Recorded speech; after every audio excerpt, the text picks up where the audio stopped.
All right, welcome back to Friends by Film. I'm one of the hosts here, Daniel Polidoro. And I'm Tyler. And thanks for watching last episode, our premiere episode of Friends by Film, the Jedi review and discussion. Today we're talking about the Mandalorian Season 2 episode, I guess it's 6, right? Or what's the total score, 13? I think this is episode 6 of this season. Of this season, yeah. Yeah. The tragedy. We're episode 14 right now. 14 total. Series. Yeah, this is the tragedy. And what are your thoughts on that title, man, when you saw that on the screen? I thought it was a bit on the nose. Okay. It's directed by Robert Rodriguez, who is coming, I think this might be, he's done the, what's that series he does with the vampires? He did wasn't that a TV show? It was a Tarantino movie that Tarantino, From Dusk Till Dawn? Yeah, that became a TV show on Sci-Fi. So I think this might be, but he hasn't done a whole lot of TV. So this is a cool episode, I thought. I'm just gonna say right out of the gate, I gave it 8.5 out of 10. Okay, man, we're roughly around the same. When I do these rating systems, it can be flexible depending on if I rewatch it again, how I'm feeling. But initially, I gave it a 7 out of 10, and we can go into how I came to that. After my full afterthoughts, I'm roughly around an 8 out of 10.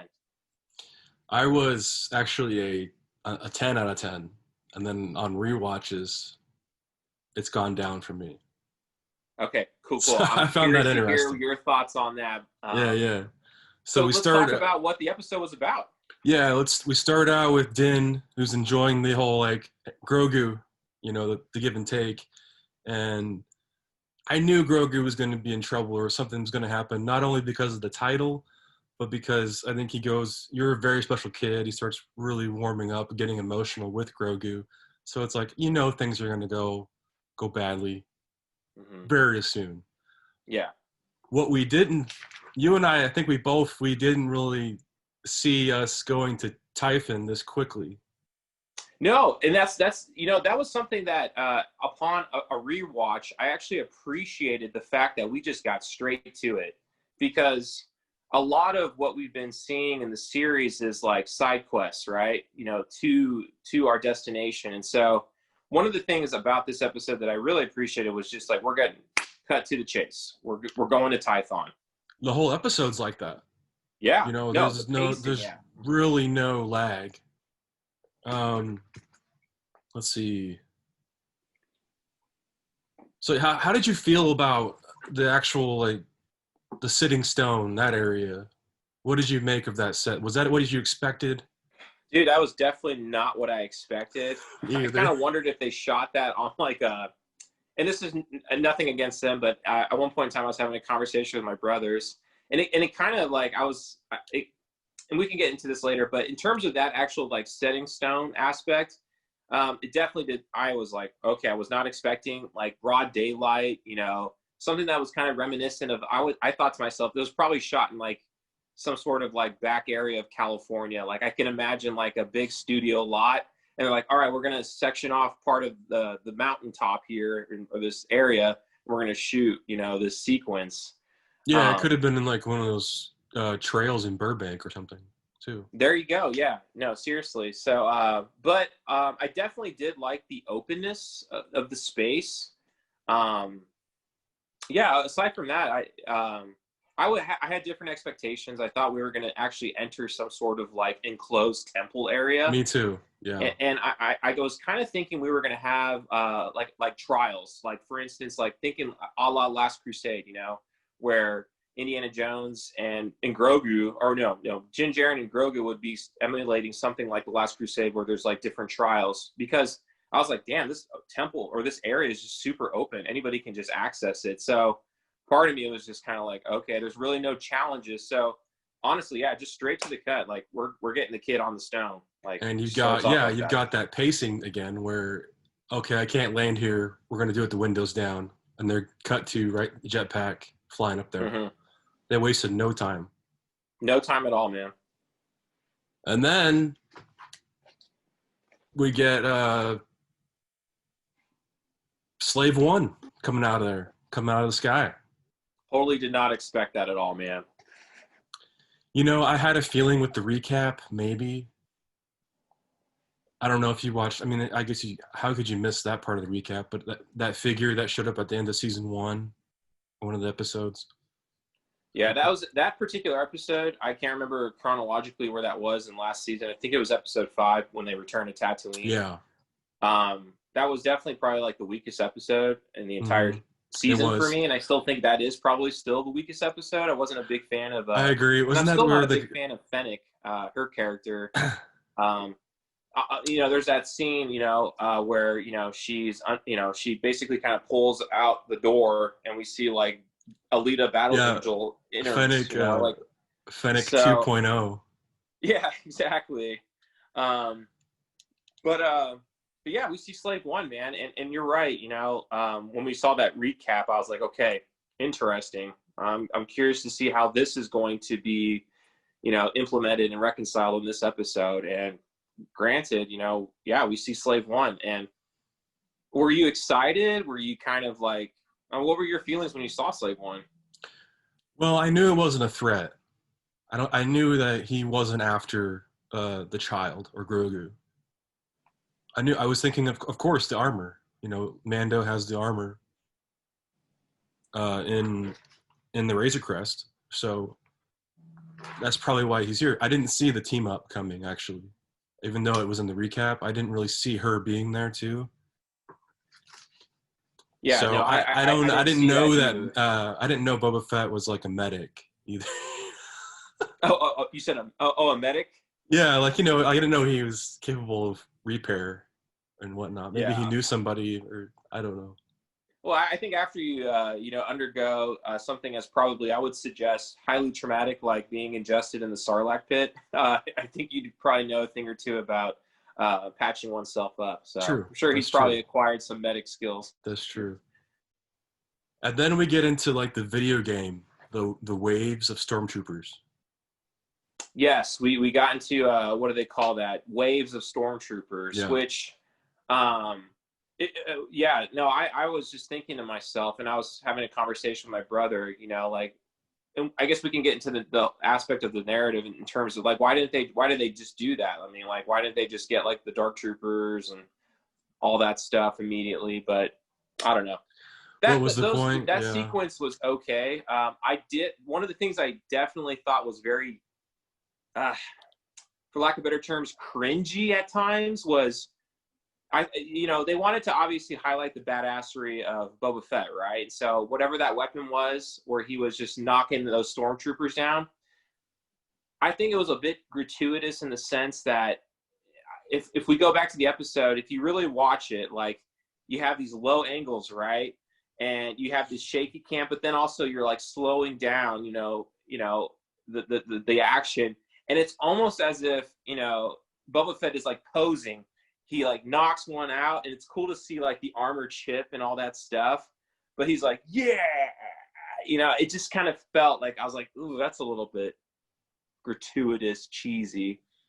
What are your thoughts? Yeah, I think it was more like, hey, Boba Fett's back. It's like fan service.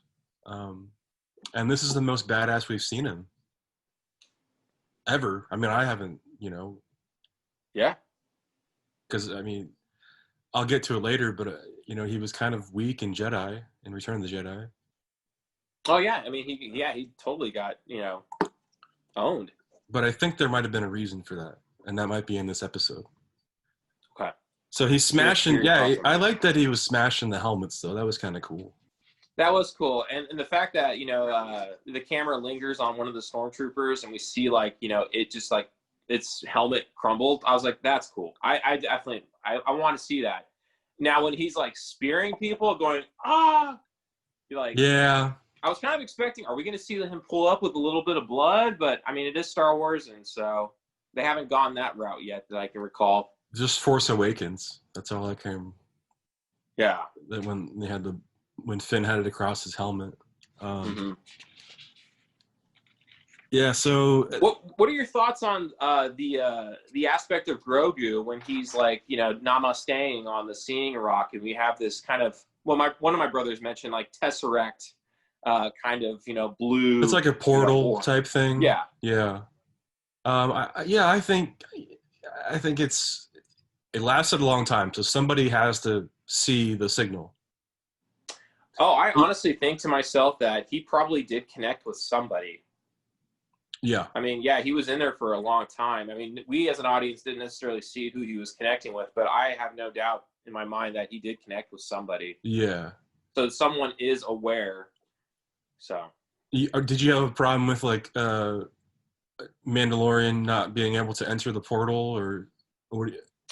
No, I didn't have a problem with that. No. You were thinking about the look of it. I think the look was fine. I mean, the look was fine. Yeah, we're getting into aesthetics now, but yeah, no, I thought it was fine. Yeah. Yeah. Yeah, he was. I guess I expected him to have the whole namaste type. The finger holding and. Yeah, that was a cool touch, man. Yeah. One of the things I do appreciate about that, there was some moments where, when you have, obviously Grogu moving, but I was just really rethinking about it.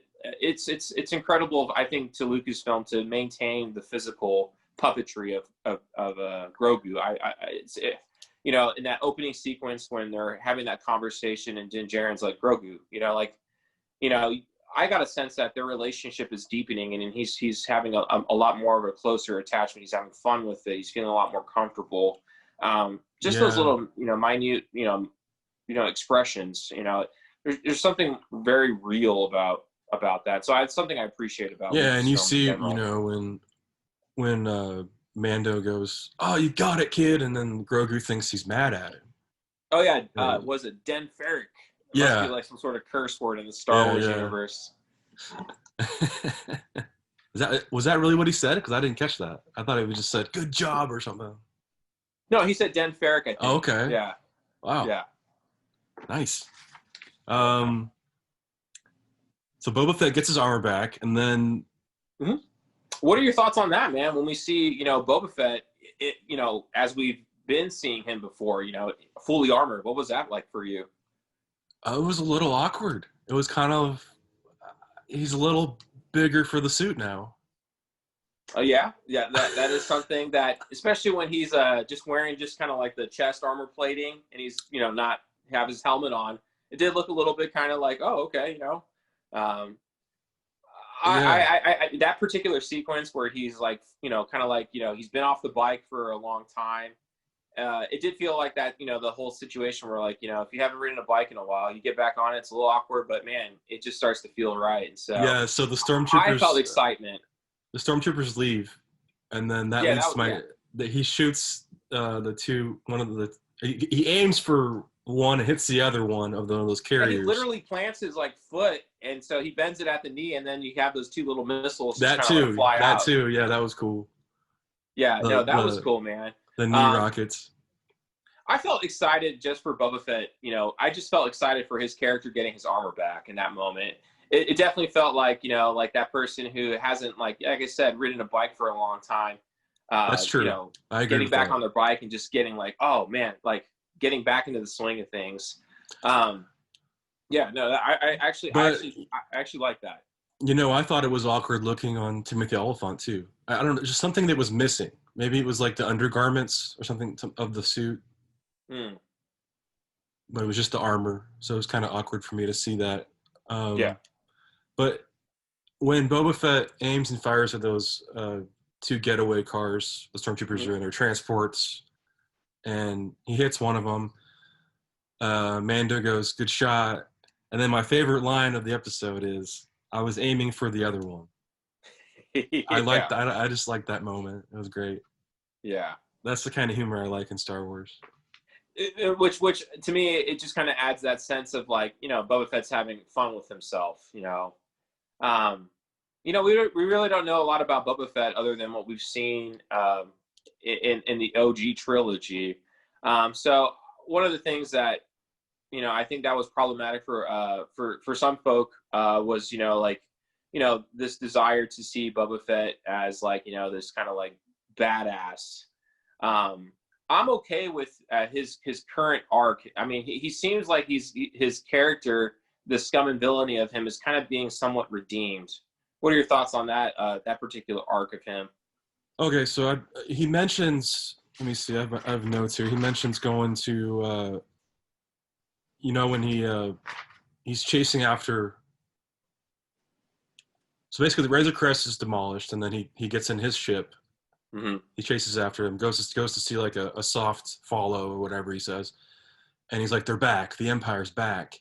This is not a spice dream." So it makes me think he might have been like high on spice during Return of the Jedi, kind of in a daze when he's working for the Empire. Like they were feeding him sort of the spice drug, so he's kind of like dazed. So he's coming out of that. I don't remember that particular line. This is not a spice dream. Yeah. Okay. And then, or it could be part of the Sarlacc pit. Yeah. I'm not sure, but I'm thinking I'm leaning more towards this. Maybe they're kind of alluding to his past. Maybe he struggled with addiction. I don't know, with certain spices. Yeah. That was my hint. Maybe that's why he was a little weaker in Jedi, or he's kind of in a daze by the Empire. Maybe Vader had a control of his head. I don't. It could be all the above. Absolutely, man. Just came. That's kind of like, oh, maybe that's something. What are your thoughts on the whole aspect? Because one of the things that I was kind of problematic with was like, and I talked about this with my brother too, was the fact that, initially when we see the confrontation between Din Djarin and Boba Fett says, I answer to nobody. So like, I thought, like, I'm okay with the team up that we're going to get, from what I understand at the very end, the deadedness to him. But I was just kind of like, okay, you just said you're a man of your own, you stand on your own. But I guess that would be okay because he can decide, hey, I'm going to, be indebted to you. But I just thought that was, I thought that was a little bit kind of, well, I think it goes back to the Empire's back. So maybe he's like, oh, I need to screw the Empire over. Maybe he's got so he's got a vendetta against the Empire. Yeah. I actually like that. That's a really good point. What made it a little bit more easier for me was like in terms of the composition of that particular sequence when the Razor Crest is demolished. It's pretty much incinerated at this point in time. When Boba Fett's watching Din Djarin, go through the remnants, he picks up the metal knob that Grogu was playing with.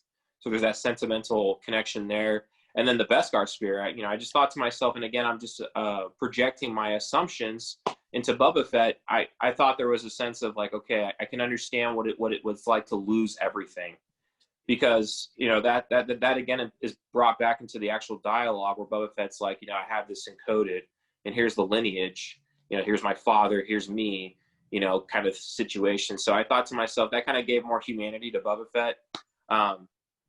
Overall, I was very pleased with the humanization of Boba Fett, because that's something we completely didn't get in the OG trilogy. So I'm very much open to how his character evolves, because I just felt like, yes, we got this stark, like scum villainy, portrayed, but who knows? Do you think Boba Fett is maybe going to turn on Din Djarin? It's possible. After the deal is done. After the deal's done, it's like, hey, deal's done, It's possible. He could also possibly sacrifice himself, too. I don't know. Not quite sure where he goes after the mission. Mm-hmm. Yeah. And so the mission is being that, at some point in time, towards the end of the episode, Grogu has finally finished his connecting with the Force. He's exhausted. We get the introduction of the Dark Troopers formally. Thoughts on that? Thoughts on the Dark Troopers? I thought they were cool. I liked how they flew in there. It felt very. It felt like something else other than Star Wars. So it reminded me, and I'm not a big fan. I love the Terminator series. I love Terminator 1, the Terminator, and I love Terminator 2 Judgment Day. It kind of could have left a bad taste in my mouth. I was like, it looks too much like Terminator Dark Fate. I don't know. I'm not a fan of that movie. Like the You know, movement? it definitely didn't feel Star Wars for me, and I didn't like that. But I mean, I do like the concept of Dark Troopers. I was just curious as to thinking like, why didn't Moff Gideon on his Starship cruiser, or his cruiser, just immediately send them down as opposed to the stormtroopers? Good question. Mm-hmm. I don't know. He seems But we like the get the kind of Dark guy. Troopers. I got the hint that maybe he's kind of the guy that likes to mess with people first. Sure, it's kind of like, hey, we're gonna, the stormtroopers are disposable, expendable, and so just kind of get them out, But we see the Dark Troopers. We have a set of 4 Dark Troopers, fly from this cruiser down to the kind of the circular area where Grogu is, and they apprehend him. And it And also felt a little Iron Man to me, the way they landed with his feet. yes, definitely, it felt a little Marvel, kind of like Yeah. felt like that. Which I think that's, Jon Favreau being Iron Man, he directed, he brought That's Iron true. Man to life on the screens. So it's very possible that it was influenced by Iron Man. Yeah. I didn't make that connection, but now that you bring that up, yeah, Jon Favreau, yeah. The movement kind of was like Terminator, though. Definitely Yeah. very robotic, kind of stiff, Yeah. kind of like just like y x-axis movements, definitely. Now, one thing, why did Boba Fett defer to what's her name? Fennec? Fennec, yeah, because he was like, he's like, I have a target. Or did he just want to make sure with Mando that it was okay to shoot him down? Or Well, I just recall, Mando. I think if I'm not mistaken, they've already established. No, it wasn't at that. Did they he's in establish Slave that they're One. gonna? He's in Slave One, and the 4 Dark Troopers are flying Yeah. with Grogu. Well, I mean, Din Djarin is like, hey, we cannot afford to potentially harm the child, and so he communicates that to Fennec, and then Fennec communicates that to Boba, and then Boba's like, yeah, I'm gonna do that soft close follow up and see who this is, and that's when he has that dialogue. And Yeah. yeah, no, I didn't have a problem with that. The only problem I did have is during that confrontation between Din and Boba Fett. When he rests his own jetpack down, I'm like, throughout that whole the next 20 minutes, why didn't Din just grab his jetpack on? Mm-hmm. I was like, what happened? Like, well, why didn't she like fully equip that on? But then I thought to myself, okay, well, they just, I don't know, they needed to have a way to prevent him from being able to go. They up needed to have a way himself, to keep Mando grounded. Yeah, and I was like, I have to suspend my disbelief at this point in time. So that was one of the qualms I had with, I just was like, that's a huge kind of hole. I was like, why would he not do that? Anyway. Yeah, and that's something I picked up on a rewatch. And I was like, okay, my rating's going down a little bit with those small details. But, it's still a solid episode. Yeah. Okay, so then we get to... he says he gives him the chain code, like, hey, this is my father Jango and all that. He fought in the Mandalorian Civil Wars. Foundlings. I don't remember what those were. So in season 1, we get a little bit of the backstory of Din Djarin, right? He's basically rescued by this clan of Mandalorians, and so they basically if I'm not mistaken, they decide to take him into the fold, and so he's a foundling. He was discovered and he's brought into the fold. So, okay. So my thoughts are that, and I think this is what was conveyed in that story, was that Jango was also a foundling, and he was recruited and assimilated into the culture of Mandalorian, or of Mandalore, and also fought in, I guess, the Mandalorian Civil Wars. So those must have not been too far back in the past. Yeah, and that's relatable to Din, to his story. Yeah, okay. Absolutely. That makes sense. Yeah. I must have just missed that kind detail. of secures like a sense of rapport, that it enhances their rapport and it gives them a sense of mutual understanding. So I thought that was done fairly well, especially when he's, again, going through the aftermath of the Razor Crest destruction. Boba Fett's watching all this happening. I just thought to myself, again, I'm projecting, but there's a sense of like, I understand what it's like to lose everything, something so precious and meaningful. I mean, his armor was, we find out was just so, I didn't have a problem at all with him wanting that armor so bad. I mean, you saw Boba Fett goes right for his ship too. He's like, I'm not letting that happen to my Slave One ship. Yeah, I'm not letting this shit get away. Yeah. So he does have priorities. Not this time. Yeah.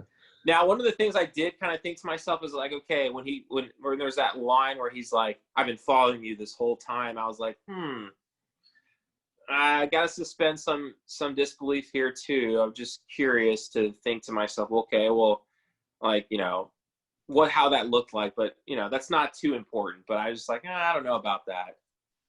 Yeah.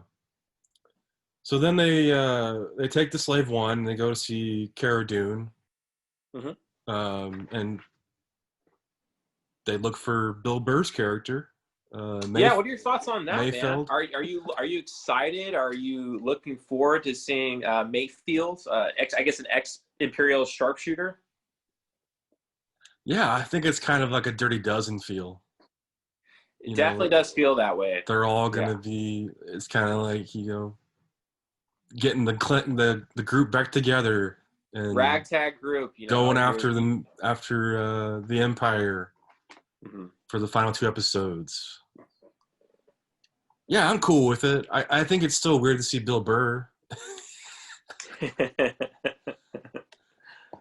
Yeah, I actually enjoyed his character in the episode that we got last season with the prison break. I was not expecting him to return at all.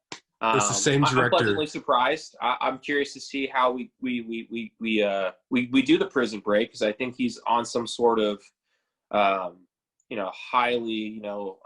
supervised area. So my thoughts is like, I kind of like the idea of cutting to the chase. I hope that next episode we don't spend so much time trying to break this guy out. I kind of hope it's just like an opener where it's like 2 minutes, he's broken out, we get right to where we need to go. I think the last 2 are going to be an hour long. Yeah. Or, longer than 45 minutes. Yeah, absolutely. I think, let's see, I had a thought, I can't think of it now, but the same director that did the first Prison Break episode is back for this for episode 7 of season 2. Okay, so that gentleman, he's the guy who directed, I think, the movie Dope. Yes. Yeah. It starts with an F. Button. Yeah. Yeah. But he's back for the next episode to direct. I thought I did a great job with that one, so yeah. I did too. So I think this makes perfect sense. It's going to be like an ensemble. Yeah.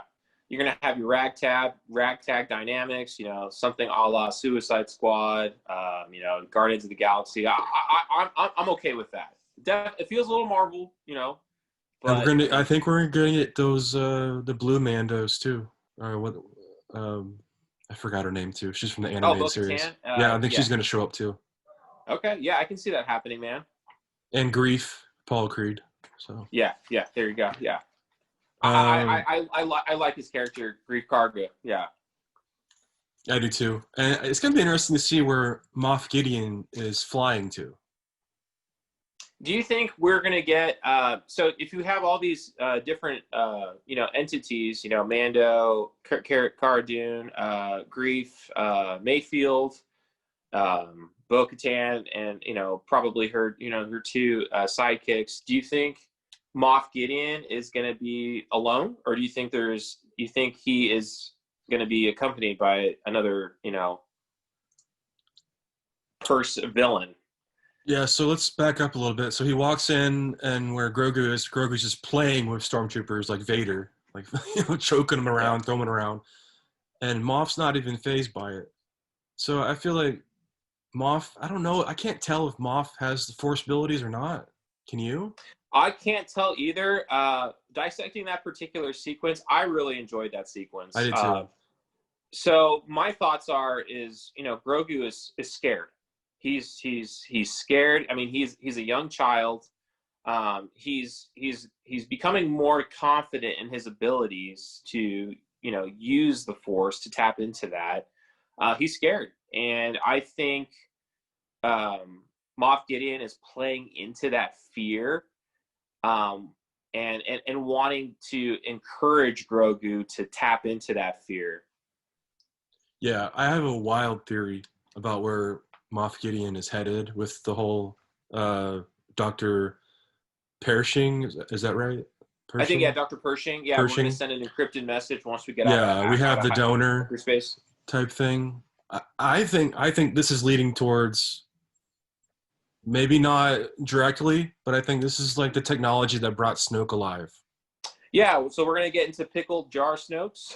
I think this leading towards that eventually. No, I mean, dude, Rise of Skywalker, when the camera is panning and we see this jar of Snokes, I was just like, oh, pickled Snokes. Yeah, I mean, well, when I watched it a second time, the title, The Tragedy, I thought, and I did see an article after the fact that I was like, okay, so I'm not the only one. The Tragedy of Darth Plagueis. Yeah, I saw that too.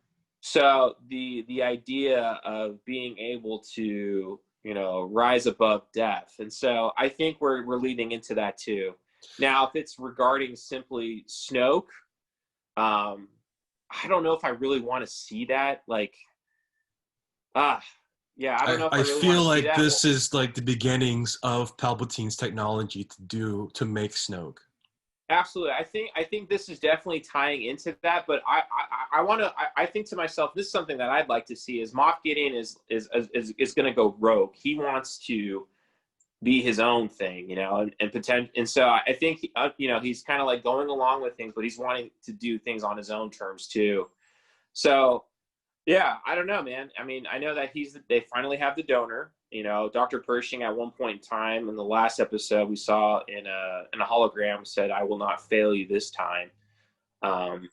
Yeah, no, I mean, I think we're going to eventually get there. That's the technology that's going to solidify how Snoke, or Palpatine is able to, imbue himself in Snoke. But yeah, man, what are your thoughts on that whole sequence with after Grogu is exhausted? What are your thoughts on that piece of dialogue, that interaction, and that insight into Moff Gideon? Oh yeah, he was basically taunting him. Mm-hmm. Like, have you seen one of these? And the black saber, and you're not a little bit comical. You could tell he was like really getting into that kind of like villain. He's having so much fun though. I mean, the whole like the cape twirl before that. Where oh yeah. Yeah, you might put an eye out with this. You're not ready for such things. It's fun. Yeah. I mean, it does remind me a little bit of Gus from Breaking Bad, but a little bit, yeah, a little bit. But yeah, you can definitely tell Giancarlo Esposito's relishing the villainy of Moff Gideon. Do you think Moff Gideon survives the season? So if he doesn't survive, my thoughts are they have to introduce an equally opposing, force. And I don't know if they're going to go straight to Palpatine, because if we recall Rise of Skywalker, a lot of the First Order was like unaware of Palpatine, Right. So I doubt we're going to get anything like that. Honestly, I think you could bring in Grand Admiral Thrawn. I'm thinking a period of decades, because if I'm not mistaken, The Force Awakens takes place maybe, was it 30 years after the events of Return of the Jedi? And if this series takes place 5 or 6 years after Return of the Jedi, I can see there being like, decade reign where maybe Grand Admiral Thrawn is like the leader of this particular order, and then the First Order comes. I don't know. There's a lot of speculation, but I think that if Moff Gideon doesn't survive this season, they're going to bring in something even greater. Yeah. Absolutely. Yeah. Well, then there's Snoke too, but yeah, no, I think he's going to be okay. No, I think Snoke. I don't think Snoke will show up in this series. I mean, I just feel like it's sort of the technology that brings that origin. Mm-hmm. But to answer your question, I think Moff Gideon's not going to die. I don't think he's going to die this season. I don't Do you either. think he's going to die? No, I think we're still going to get that cliffhanger. Yeah, I think so too. Yeah. Yeah. Let's see. Yeah, I mean, that's really all I have about the episode. I think it was a solid episode, great pacing, well directed. I'm excited for next week. It was definitely different than I expected. Oh, absolutely different. I thought we were going to get something that was going to be a lot more of a slow burn pace to Tython. Me too. We didn't get that, man. I mean, we got to Tython literally within probably a few minutes, and then it just went straight there. I bet Favreau went to Rodriguez and was like, you know what? You want to do the episode where Boba Fett returns? He's like, heck yeah. Yeah. Well, in terms of Robert Rodriguez's style of directing, I did have some qualms. I thought some of the camera, some of the gratuitous camera stuff was a little bit too much for me, but it didn't detract me from enjoying the actual narrative. I was pleasantly surprised. I was definitely not expecting Boba Fett to return the way he did. I am satisfied and I'm curious to see the humanization of Boba Fett. I do like redemption stories. I like a good redemption story. So I'm curious to see if that sticks. If he decides to maintain that trajectory or if he goes back on it. If you go back and watch it again, try to listen for that Rice Stream dialogue. I think that's what he says when he's in the Slave One at the end. Okay, yeah, no, I'll definitely watch that. This is a short enough episode that we got that's totally rewatchable. And I thought to myself, because I was a little bit like, okay, I don't know about this, I probably would watch this episode than like The Passenger, that whole kind of like sequence. I'd rather watch something like this, Yeah, I would say this is the third best episode of season 2 so far for me. Yeah, I would put, my top 3 are the first episode, the Marshal. The other one would be for me the Jedi, and this one. Yeah, I would say the Jedi would be 1 for me, the Marshal, and then the Tragedy. Awesome, dude. So, sweet, so what do you think? What do you think we're gonna get in the next episode? Ooh. Well, we're gonna get the breakout of Bill Burr. I hope that's fast, and then we get to Yeah, I hope that's not the whole episode. Yeah, I don't want that to be the whole Yeah. episode. I think we're gonna get a nice.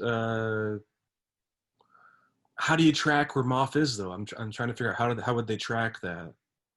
It's a very good question. Yeah, I'm not sure. Well, supposedly the whole purpose of getting Mayfield out is probably because he also has some way of getting that intelligence. So yeah, my thoughts are for next episode, and again, I'm hoping that we don't spend so much time focused on the breaking out of Mayfield. I think we get the assembly of the team. Maybe we get Bo-Katan joining forces. Maybe we get maybe Ahsoka. I mean, it's going to be a big matchup at that point in time. But I hope we kind of spend more time getting that team together, and then also spending more time with Moff Gideon and Grogu. I really hope we get at least somewhere about half the episode dedicated to more about what's going on, because I'm now curious to be like, okay, what are we getting into? Moff, what is up with you, man? I'm going to say a bold prediction. We're going to start the episode. A Jedi will show up on Tython and be late to the signal. Okay. And then we'll go to the doo-doo, and then it'll say the name of the episode. What do you think the name of the episode is going to be, man? Something to do with an ensemble, like not the Expendables, but for lack of better terms, something that just came to mind is the team up. I doubt it's going to be like a hyphenated word, but yeah, I don't know, man. At this point in time, the Crew or something like that. There you go. Yeah, no, absolutely. The Reckoning. I don't know. Yeah. But yeah, no, I'm still excited, man. My excitement for Star Wars remains through and through. I am having so much fun and so much. I'm pleasantly pleased with where Star Wars is right now. back in 2015 after watching The Force Awakens, I was just so enamored with like, man, this is so exciting. And so that has been completely recaptured for me. Yeah, me too. So I hope we don't necessarily get a greatest hits with The Mandalorian going forward necessarily. But I am enjoying it so far. Yeah, I've gone back and started watching Rebels. Like, I think you suggested that to me, and because I had watched like the Cliff Notes version, but I had no context of the episodes. Yeah. So I went back, and now I'm through like episode 9 of season 1. So awesome.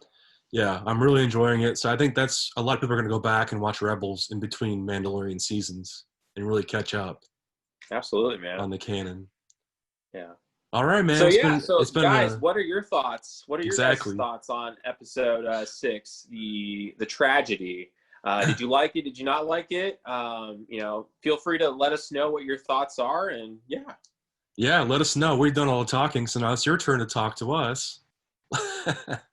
Absolutely. One of the things that me and Daniel have been talking about is we definitely want to encourage community and engagement. I love talking about film. Star Wars, as we are right now, but just film in general.